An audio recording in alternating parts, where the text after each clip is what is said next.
Hi there, this is Bill with Smart Trades. It's Monday, October 18th. It's about 10:10 a.m. Pacific time, and I wanted to briefly go over the dollar index count for a couple of reasons, just to update it, and also because I suppose some people are confused by my labeling back on Friday. And one of the reasons for that is I had labeled this as a wedge decline with an A, B, C, D, E pattern.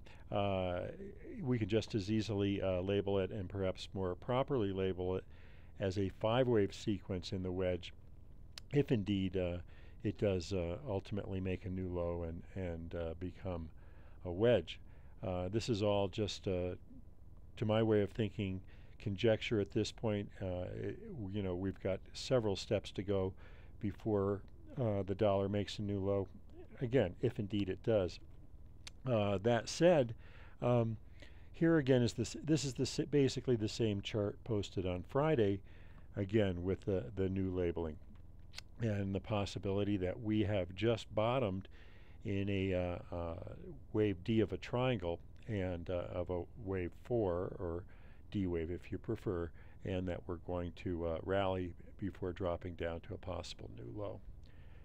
Now here's an alternate, and in fact I think this is probably a preferred count in the long term. But again, I mean, we're probably months away from the test of this upper trend channel, so we'll cross that bridge when we get to it.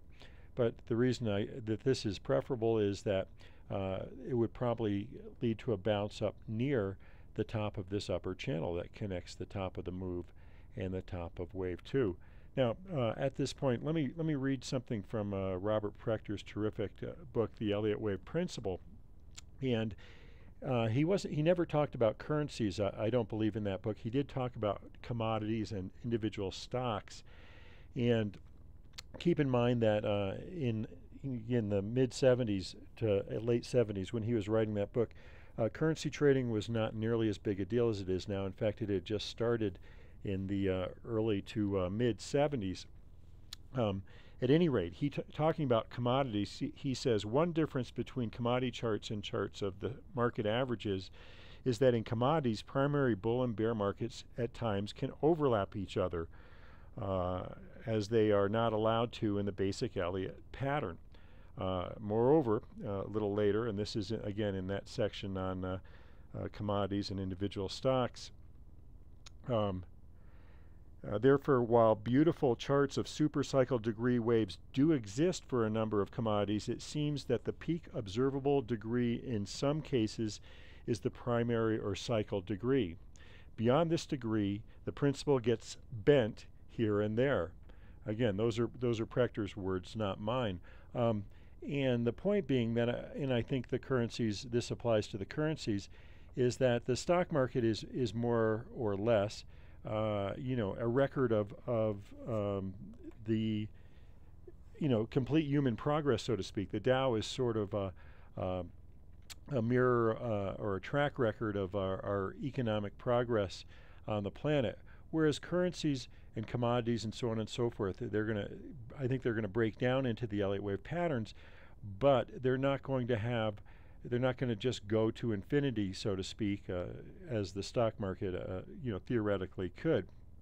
Obviously, it's not going to infinity, but again, the point is, comparatively, you're going to have, bull and bear markets start, stop, and go back to, a relatively low starting line or base line for stocks, commodities, and currencies. At any rate, here again is that preferred count, and the point here is that even though we have a possible wedge, that in a stock market count of this magnitude, you might expect the dollar was going to go up to 180 or 170 or even much higher than that. In this case, I wouldn't make that conclusion at all. We'll just have to play it again, as I always say, one step at a time. Here's a breakdown again of that count. This is just looking at the same count that we had in the last slide. but it's on a weekly basis, and it shows again that we have an A equals C, and that would target somewhere up in that 95 to 100 area, which would coincide with that downtrend line going back to the 80s. And here is again that same chart, and looking at it even a little more closely, and a little more evidence that indeed we have a possible triangle forming, to my way of thinking, in that we've got subsequent swings, basically as Fibonacci ratios of previous or alternating swings in the triangle. This is a typical scenario for triangle patterns. Here again, this is the chart posted on Friday, and it shows again a possible ABC decline, and the nice thing is that that coincides with that lower channel of our possible triangle.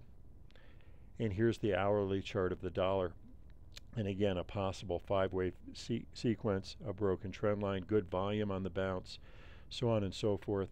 It's and again our 1 equals 5. This was talked about on Friday, so I'm not going to go into it. But long story short, both on the weekly and monthly and even the hourly or 240-minute charts here, basically we have a nice set of patterns indicating a possible bottom, at least a short-term bottom.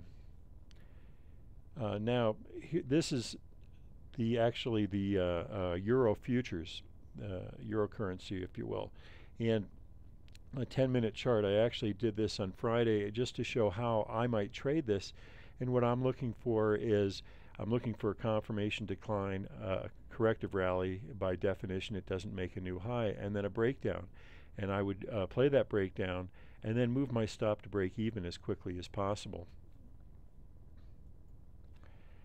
And here's the big picture, and the point here is that you have a situation where you might initially risk 40 or 50 points in the euro, bring your stop to break even, and the potential of a trade of this nature is to that other trend line, assuming the count is correct. And so you're risking 40 or 50 points and hopefully getting that stop to break even for a shot at nearly 1,800 points. Now that's what I call a good risk-reward ratio. Obviously you need to use the stops, and there's no guarantee that we're going to hit that target. But in theory, that's the kind of deal that we're looking for. And finally, here's an update of today's action. Here's that prior breakdown, and that actually you would be able to have hung on to that so far. And here's what I would look for, at this point forward, something like this where perhaps we've got an ABC rally back up that we're still working on. We break the trend line, we rally back up and make a lower high, and again sell that breakdown, always ratcheting the stops lower, hopefully to break even, and perhaps pyramiding into this decline if indeed we've made a turn. Anyway, hopefully this all makes sense. I'm trying to keep it brief here and to the point. Hope you're having a great day and a good week ahead. Thank you so much for watching. Bye-bye.